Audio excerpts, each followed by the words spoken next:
মুহাম্মদ সাল্লাল্লাহু আলাইহি সাল্লামের জীবদ্দশায় 1,25,000 সাহাবায়ে কেরাম দুনিয়াতে জীবিত ছিল। তারা কোনো দিন ঈদে মিলাদুন্নবী পালন করেন নাই। নবীর ইন্তেকালের পরে প্রায় 200 বছর পর্যন্ত এই পৃথিবীতে সাহাবায়ে কেরাম রাদওয়ানুল্লাহ তাআলা আজমাইন তারা জীবিত ছিল। তারা কেউ ঈদে মিলাদুন্নবী পালন করেন নাই এবং কোনো ইমাম ঈদে মিলাদুন্নবী পালন করেন নাই। তার পরবর্তী 600 বছর পরে প্রখ্যাত শিয়া ইমাম ঈদে মিলাদুন্নবী পালন করেছে। যারা ঈদে মিলাদুন্নবী পালন করে তারা মুনাফিক, যারা ঈদে মিলাদুন্নবী পালন করে তারা বিদাতি, যারা ঈদে মিলাদুন্নবী পালন করে তারা তাজা কাফের। দলিল কোরআন বলছে সূরা নিসা আয়াত 59। দলিল কোরআন বলছে সূরা নিসা আয়াত 59, ফাইন তানাজাতুম ফি শাইইন ফারুদ্দুহু ইলাল্লাহি ওয়ার রাসূল। যখন কোনো বিষয় নিয়ে তোমাদের মধ্যে ধর্মের নামে মতবিরোধ দেখা দেয়, এক আলেম বলে এটা জায়েজ, আরেক আলেম বলে এটা না জায়েজ, এক আলেম বলে এটা সুন্নত, আরেক আলেম বলে এটা বিদাত, ফারুদ্দুহু ইলাল্লাহ, তাহলে কোরআনের সাথে মিলাও। যদি কোরআনে মিলে তাহলে আমল করবে, ওয়ার রাসূলি, হাদিসের সাথে মিলাও। যদি হাদিসের সাথে মিলে তাহলে আমল করবা। যদি কোরআনেও নাই হাদিসেও নাই সেটা বিদাত, কোরআনেও নাই হাদিসেও নাই সেটা বিদাত। ঈদে মিলাদুন্নবী পালন করতে হবে, পৃথিবীতে একটি সহিহ হাদিস নাই। ঈদে মিলাদুন্নবী পালন করতে হবে, পৃথিবীতে একটি সহিহ হাদিস নেই। ঈদে মিলাদুন্নবী পালন করা স্পষ্ট হারাম, বিদাত, হারাম। কোরআন বলছে ইন কুনতুম তুমিনুনা বিল্লাহি, যদি তোমরা আল্লাহকে বিশ্বাস করো, ওয়াল ইয়াউমিল আখির, যদি তোমরা পরকালকে বিশ্বাস করো, তাহলে আল্লাহ ও তার রাসূলের আনুগত্য মেনে নাও। বেদাতের ভয়াবহতা, যারা বেদাত করে তারা প্রচুর পরিমাণ আমল করে, যারা বিদাত করে তারা 20 রাকাত তারাবি সালাত আদায় করে, যারা বিদাত করে তারা 20 রাকাত। এবং বেদাতি আমলের ভয়াবহতা, আল্লাহ সুবহানাহু ওয়া তাআলা কোরআনুল কারিমে আয়াত নাজিল করে দিলেন, আল ইয়াউমা আকমালতু লাকুম দীনাকুম ওয়া আতমামতু আলাইকুম নি'মাতি ওয়া রাদিতু লাকুমুল ইসলামা দীনা। আল্লাহ সুবহানাহু ওয়া তাআলা গুরুত্বপূর্ণ আয়াতে বলেছেন, আল ইয়াউমা আকমালতু লাকুম দীনাকুম ওয়া আতমামতু আলাইকুম নি'মাতি ওয়া রাদিতু লাকুমুল ইসলামা দীনা। আজ বিদায় হজের ভাষণে হে নবী, আপনার সামনে যখন 1,25,000 সাহাবী রয়েছে, এই দিন এখানে থেমে থাকবে না, এই ধর্ম এখানে থেমে থাকবে না, এই দিন এই ধর্ম কিয়ামত পর্যন্ত চালু থাকবে ইনশাআল্লাহ। কিভাবে? আল্লাহ রব্বুল আলামিন কোরআনুল কারিমে যখন বলেছেন ইসলামকে মোকাম্মাল করা হয়েছে, ইসলামকে পরিপূর্ণ করা হয়েছে, ইসলামকে পূর্ণাঙ্গ করা হয়েছে। সুবহানাল্লাহ। বিদায় হজের ভাষণে রাসূলুল্লাহ সাল্লাল্লাহু আলাইহি ওয়াসাল্লাম সাহাবায়ে কেরামকে বললেন, আলা হাল বাল্লাগতু, বলো আমি কি তোমাদের মধ্যে ইসলাম প্রচার করেছি? আলা হাল বাল্লাগতু, বলো আমি কি তোমাদের মধ্যে ইসলাম প্রচার করেছি? সাহাবায়ে কেরাম উত্তর দিলেন, নাআম কদ বাল্লাগতার রিসালাতা ওয়া আদ্দাইতাল আমালাতা ওয়া নাসাহাতাল উম্মাহ। হে নবী, আমরা আপনার সাহাবী, আমরা সাক্ষ্য দিচ্ছি আপনি আল্লাহর দেওয়া রিসালাত, আল্লাহর দেওয়া ওহী, আল্লাহর দেওয়া বিধান আপনি পরিপূর্ণভাবে আমাদের মধ্যে প্রচার করে দিয়েছেন। সুবহানাল্লাহ, সুবহানাল্লাহ। সাহাবায়ে কেরামের এই দাবির সপক্ষে নবী মুহাম্মদ সাল্লাল্লাহু আলাইহি ওয়াসাল্লাম তিনি তার ডান হাতের শাহাদাত অঞ্জলি আকাশের দিকে 3 বার ইঙ্গিত করে বললেন, আল্লাহুম্মা শাদ, আল্লাহুম্মা শাদ, আল্লাহুম্মা শাদ। হে আল্লাহ, আপনি সাক্ষ্য থাকেন, হে আল্লাহ আপনি সাক্ষ্য থাকেন, আমার উম্মত সাক্ষ্য দিচ্ছে আমি ঠিক মতো পরিপূর্ণভাবে রিসালাতের দায়িত্ব পরিপূর্ণভাবে পালন করেছি। সুবহানাল্লাহ, সুবহানাল্লাহ। আল্লাহ সুবহানাহু ওয়া তাআলা অতঃপর আয়াত নাজিল করে দিলেন, আল ইয়াউমা আকমালতু লাকুম দীনাকুম ওয়া আতমামতু আলাইকুম নি'মাতি ওয়া রাদিতু লাকুমুল ইসলামা দীনা। আজকের এই দিনে আমি ইসলামকে মোকাম্মাল করে দিয়েছি, পরিপূর্ণ করে দিয়েছি। ও রাদিতু লাকুমুল ইসলামা দীনা, আমি আল্লাহ সন্তুষ্ট চিত্তে খুশি হয়ে মানব জাতির জন্য, বনি আদমের জন্য ইসলামকে আমি আল্লাহ মনোনীত করেছি। সুবহানাল্লাহি ওয়া বিহামদিহি সুবহানাল্লাহিল আযীম। তাহলে ইসলাম পরিপূর্ণ, ইসলাম পূর্ণাঙ্গ কোন দিন? যেদিন বিদায় হজের ভাষণ দিলেন আল্লাহর নবী, সেই দিনই ইসলাম পরিপূর্ণ আল্লাহ পাক রব্বুল আমিন করে দিয়েছিলেন। আল্লাহ পাক সূরা হাশরে 7 নম্বর আয়াতে বলেন, ওয়ামা আতাকুমুর রাসূলু ফাখুযুহু ওয়ামা নাহাকুম আনহু ফান্তাহু। বিশ্বনবী ধর্মের ব্যাপারে, বিশ্বনবী ইসলামের ব্যাপারে তোমাদেরকে যা আদেশ করেন তোমরা তা মেনে নাও। বিশ্বনবী ধর্মের ব্যাপারে তোমাদেরকে যেটা কঠোরভাবে নিষেধ করে তোমরা সেটাকে বর্জন করো। সুবহানাল্লাহ। হে প্রিয় বাংলা ভাষাভাষীর মুসলমান, হে বাংলাদেশের হানাফি মুসলমান, হে বাংলাদেশের হানাফি মুসলমান, আমরা তোমাদেরকে বলতে চাই, আল্লাহ পাক বলেছেন ধর্মের ব্যাপারে নবীজি যতটুকু আদেশ করেন ততটুকু মেনে নিবা, ধর্মের ব্যাপারে যতটুকু নবীজি নিষেধ করেন ততটুকু বর্জন করবা। তাহলে এখানে ইমাম আবু হানিফা আসলো কিভাবে? এইভাবে এখানে হানাফি আমল প্রবেশ করলো কিভাবে? আবু হানিফা কে? তিনি একজন ইমাম। আবু হানিফা কে? তিনি একজন মানুষ। নবী মুহাম্মদ সাল্লাল্লাহু আলাইহি ওয়াসাল্লাম হচ্ছে ধর্মের মাপকাঠি। নবী মুহাম্মদ সাল্লাল্লাহু আলাইহি ওয়াসাল্লাম হচ্ছেন ধর্মের মাপকাঠি। কোরআন বলছে ওয়ামা আতাকুমুর রাসূলু ফাখুযুহু ওয়ামা নাহাকুম আনহু ফান্তাহু। সূরা হাশর আয়াত 7। নবীজি যেটা আদেশ করেন সেটা মেনে নাও, নবীজি যেটা নিষেধ করেন সাল্লাল্লাহু সাল্লাম সেটা বর্জন করো। কোরআনুল কারীম বলে দিয়েছে সূরা আলী ইমরান আয়াত 31, কুল ইন কুনতুম তুহিব্বুনাল্লাহা ফাত্তাবিউনি ইউহিব্বুকুমুল্লাহ। যদি তোমরা আল্লাহকে ভালোবাসতে চাও তাহলে কোনো পীরকে ভালোবাসা যাবে না, কোনো দরবার, কোনো দুর্গা, কোনো দরগা, কোনো খানকা, কোনো ইমাম, কোনো বুজুর্গ, কোনো বক্তাকে, কোনো শ্রোতাকে ভালোবাসা যাবে না। যদি তোমরা আল্লাহকে ভালোবাসতে চাও, আল্লাহ পাক বলেছেন ইন কুনতুম তুহিব্বুনাল্লাহ, যদি তোমরা আল্লাহকে ভালোবাসতে চাও ফাত্তাবিউনি, তাহলে নবীজির অনুসরণ করো। কোনো ইমাম আবু হানিফার না, কোনো মাজাবের না, কোনো পীরের না, কোনো দরবার না, কোনো দুর্গার না, কোনো খানকার না, কোনো ব্যক্তির না, একমাত্র মুহাম্মদ সাল্লাল্লাহু আলাইহি সাল্লামকে যদি তোমরা ভালোবাসতে পারো ইউহিব্বুকুমুল্লাহ, তাহলে আল্লাহ পাক তোমাদেরকে ভালোবাসবেন। সুবহানাল্লাহ, সুবহানাল্লাহ। সূরা নিসা আয়াত 59 আল্লাহ পাক বলেছেন ইসলাম ধর্মের উৎস দুইটা। সূরা নিসা আয়াত 59 আল্লাহ পাক বলছেন ইসলাম ধর্মের উৎস দুইটা। নবী মুহাম্মদ সাল্লাল্লাহু আলাইহি সাল্লাম বলছেন মুয়াত্তা মালিক মিশকাত হাদিস নম্বর 177, ইসলাম ধর্মের উৎস দুইটা। ইসলাম ধর্মের উৎস দুইটা। হানাফি ধর্মের উৎস 4টা। হানাফি ধর্মের উৎস 4টা। 1 ইজমা, 2 কিয়াস, 3 কোরআন, 4 হাদিস। তাহলে হানাফি ধর্ম বলতে কি বোঝায়? ইমাম আবু হানিফার মতকে হানাফি ধর্ম বুঝায়। ইমাম আবু হানিফার মতকে হানাফির ধর্ম বুঝায়। ইসলাম বলতে কি বুঝায়? যেটা আল্লাহ বলেছেন সেটা ইসলাম, যেটা আল্লাহর নবী বলেছেন সেটা ইসলাম। সুবহানাল্লাহ। দলিল সূরা নিসা 59 আল্লাহ পাক বলেন ইয়া আইয়ুহাল্লাযিনা আমানু, হে ঈমানদার বিশ্বাসীরা, আতিউল্লাহ, আল্লাহর আনুগত্য করো, ওয়া আতিউর রাসূলা, রাসূলের আনুগত্য করো, ওয়া উলিল আমরে মিনকুম, তোমাদের মধ্যে যারা ইসলামী শাসক আমির ওমারা তাদের আনুগত্য করো। ফাইন তানাযাতুম ফি শাইইন ফারুদ্দু ইলাল্লাহি ওয়ার রাসূলি, ধর্মের ব্যাপারে যদি মতবিরোধ দেখা দেয়, আমরা স্পষ্ট ভাষায় বলছি, আমি বলেছি এনায়েতুল্লাহ আব্বাসী, আমি বলেছি আলাউদ্দিন জিহাদি, আমি বলেছি গিয়াসউদ্দিন তাহেরি, স্পষ্ট ভাষায় কাফের।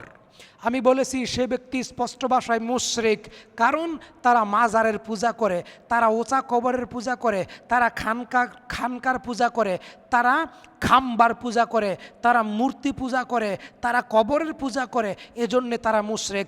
আমি সারা বাংলার সকল হানাফিদেরকে অনলাইন অফলাইন পৃথিবীর যেখানে আমার সাথে বাহাস বসতে বলবে আমি বাহাসে বসতে রাজি আছি। সুন্নি আলেমদেরকে আমি মুশরিক বলেছি, সুন্নি আলেমদেরকে আমি মাজার পূজারি বলেছি, যারা ঈদে মিলাদুন্নবী পালন করে আমি তাদেরকে কাফের বলেছি, যারা ঈদে মিলাদুন্নবী পালন করে আমি তাদেরকে মুশরিক বলেছি, যারা ঈদে মিলাদুন্নবী পালন করে আমি তাদেরকে মুনাফিক বলেছি, যারা ঈদে মিলাদুন্নবী পালন করে আমি তাদেরকে বেদাতি বলেছি। মুহাম্মদ সাল্লাল্লাহু আলাইহি সাল্লামের জীবদ্দশায় 1,25,000 সাহাবায়ে কেরাম দুনিয়াতে জীবিত ছিল, তারা কোনোদিন ঈদে মিলাদুন্নবী পালন করেন নাই। নবীর ইন্তেকালের পরে প্রায় 200 বছর পর্যন্ত এই পৃথিবীতে সাহাবায়ে কেরাম রাদওয়ানুল্লাহ তাআলা আজমাইন তারা জীবিত ছিল, তারা কেউ ঈদে মিলাদুন্নবী পালন করেন নাই এবং কোনো ইমাম ঈদে মিলাদুন্নবী পালন করেন নাই। তার পরবর্তী 600 বছর পরে প্রখ্যাত শিয়া ইমাম ঈদে মিলাদুন্নবী পালন করেছে। যারা ঈদে মিলাদুন্নবী পালন করে তারা মুনাফিক, যারা ঈদে মিলাদুন্নবী পালন করে তারা বিদাতি, যারা ঈদে মিলাদুন্নবী পালন করে তারা তাজা কাফের। দলিল কোরআন বলছে সূরা নিসা আয়াত 59, ফাইন তানাজাতুম ফি শাইইন ফারুদ্দুহু ইলাল্লাহি ওয়ার রাসূল।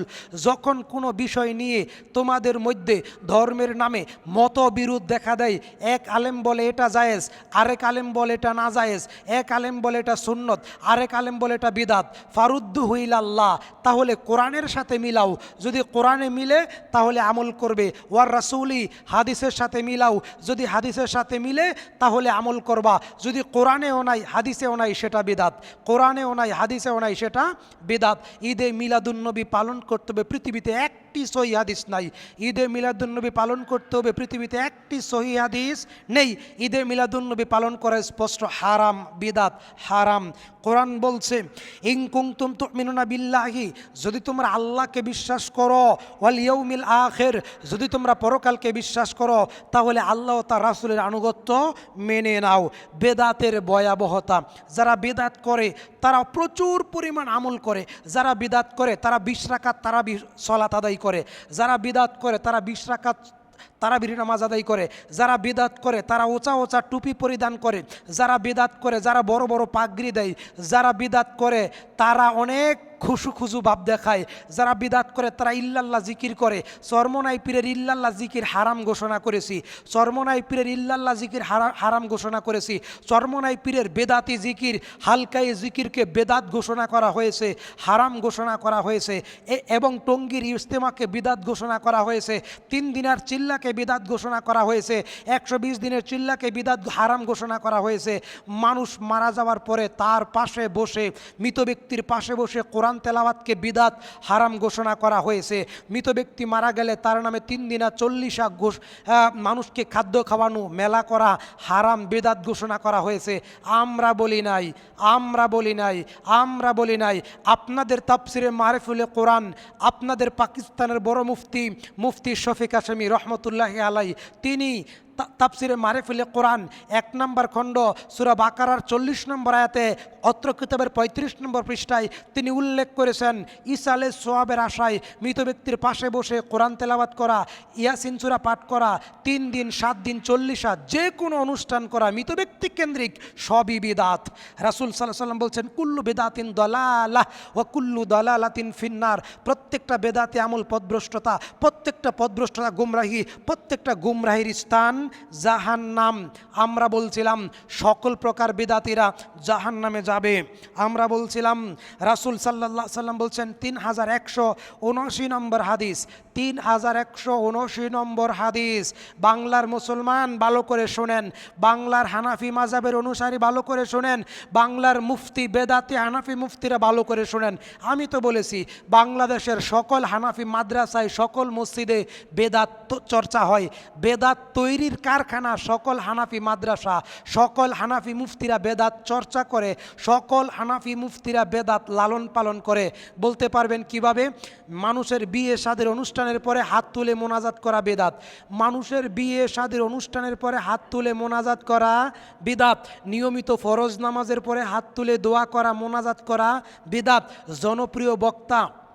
জনপ্রিয় বক্তা মাহফিলের পরে বক্তব্য দেয়, বক্তব্যের পরে সবাই হাত তুলে মোনাজাত করে, এটা বিদাত। এইগুলো কোথায় হয়? আহলে হাদিসের হয় না, হানাফি মাযহাবে হয়। আমরা বলছিলাম 3179 নম্বর হাদিস বুখারীর, রাসূল সাল্লাল্লাহু আলাইহি সাল্লাম বলছেন যারা বেদাত করে তাদের ফরজ সালাত, তাদের নফল সালাত, যারা বেদাত করে তাদের ফরজ সালাত, তাদের নফল সালাত কিছুই কবুল করা হবে না। রাসূল সাল্লাল্লাহু আলাইহি সাল্লাম বলছেন যারা বিদাত করে তাদের ভবিষ্যতের কোনো আমল কবুল হয় না, যারা বিদাত করে তাদের ভবিষ্যতের কোনো আমল কবুল হয় না। রাসূল সাল্লাল্লাহু আলাইহি সাল্লাম বলছেন যারা শিরিক করে তাদের পিছনের নেক আমল নষ্ট হয়ে যায়, যারা শিরিক করে তাদের পিছনের নেক আমল নষ্ট হয়ে যায়। আল্লাহ পাক রব্বুল আমিন সূরা আহজাবে বলছেন 21 নম্বর আয়াত, লাকাদ কানা লাকুম ফি রাসূলিল্লাহি উসওয়াতুন হাসানা। সকল আমলের মাপকাঠি মুহাম্মদ সাল্লাল্লাহু আলাইহি সাল্লাম। আপনি কিভাবে সালাত আদায় করবেন সেটা ইমাম আবু হানিফার কাছ থেকে শিখবেন না, আপনি কিভাবে সালাত আদায় করবেন সেটা ইমাম আবু হানিফার কাছ থেকে শিখবেন না, সেটা পৃথিবীর কোনো পীর বুজুর্গ ব্যক্তির নিকট থেকে শিখা যাবে না। আপনি কিভাবে সালাত আদায় করবেন, কোরআন বলছে সূরা আহজাব আয়াতে 21, লাকাদ কানা লাকুম ফি রাসূলিল্লাহি উসওয়াতুন হাসানা। আপনি কিভাবে সালাত আদায় করবেন, সিয়াম পালন করবেন, স্ত্রী সহবাস করবেন, সন্তান জন্ম দিবেন, সন্তান লালন পালন করবেন, মসজিদ পরিচালনা করবেন, মাদ্রাসা পরিচালনা করবেন, সমাজ পরিচালনা করবেন, রাষ্ট্র পরিচালনা করবেন, কিভাবে আপনি জিহাদ করবেন। লাকাদ কানা লাকুম ফি রাসূলিল্লাহি উসওয়াতুন হাসানা। সব কিছু শিক্ষা নেবেন, পীরের কাছে নয়, ইমামের কাছে নয়, বুজুর্গের কাছে নয়, সব কিছু শিক্ষা নেবেন মুহাম্মাদুর রাসূলুল্লাহ সাল্লাল্লাহু আলাইহি সাল্লাম থেকে। অতএব আমরা যারা আহলে হাদিস, আমরা জীবনের সকল ক্ষেত্রে আল্লাহ ও তার রাসূলকে মানি। আমরা যারা আহলে হাদিস, তারা জীবনের সকল ক্ষেত্রে কোরআন এবং সহিহ হাদিস মেনে নেই। এজন্যই আমরা প্রথম কাতারে থাকবো জান্নাতের ইনশাআল্লাহ। কোরআনুল কারীম আল্লাহ সুবহানাহু ওয়া তাআলা সূরা নিসা আয়াত 63-তে বলেছেন, তারা সতর্ক থাকুক যারা রসুলের আমলের বিরোধিতা করে, তারা সতর্ক থাকুক যারা রসুলের আমলের বিরোধিতা করে, তারা সতর্ক থাকুক যারা রসুলের আমলের বিরোধিতা করে। কোরআন বলছে, ফালিয়াহযারিল্লাযীনা ইউখালিফুনা আন আমরিহি আন তুসিবাহুম ফিতনা আও তুসিবাহুম আযাবুন আলীম। তোমরা সতর্ক থাকো, আসমান থেকে তোমাদেরকে ফিতনা পাকড়াও করবে, আসমান থেকে তোমাদেরকে ফিতনা পাকড়াও করবে, আসমান থেকে তোমাদেরকে আল্লাহর গজব তোমাদেরকে পাকড়াও করবে। কাদেরকে? যারা রসুলের আমলের বিরুদ্ধে আমল করে, বেদাত চালু করে, যারা সমাজের বেদাত চালু করে। আমরা আপনাদেরকে বলছিলাম বেদাত কি জিনিস। বেদাত হচ্ছে যেটা নবী করেন নাই, নবী করেন নাই, নবী করেন নাই, সাহাবায়ে কেরাম করেন নাই, সাহাবায়ে কেরাম করেন নাই, নবীজি অনুমতি দেন নাই, পরবর্তীতে কোনো পীর, কোনো বুজুর্গ, কোনো ইমাম, কোনো ধর্মীয় ঠাকুর একটি আমল চালু করেছে সোয়াবের আশায়, নেকির আশায়, এটার নাম বিদাত। এটার নাম কি? বিদাত। আমরা বলছিলাম কোরআন বলছে সূরা আনআম আয়াত 153, ওয়া আন্না হাযা সিরাতে মুস্তাকিমান ফাত্তাবিউহু ওয়া লা তাত্তাবিউস সুবুলা ফাতাফাররাকা বিকুম আন সাবিলিহি।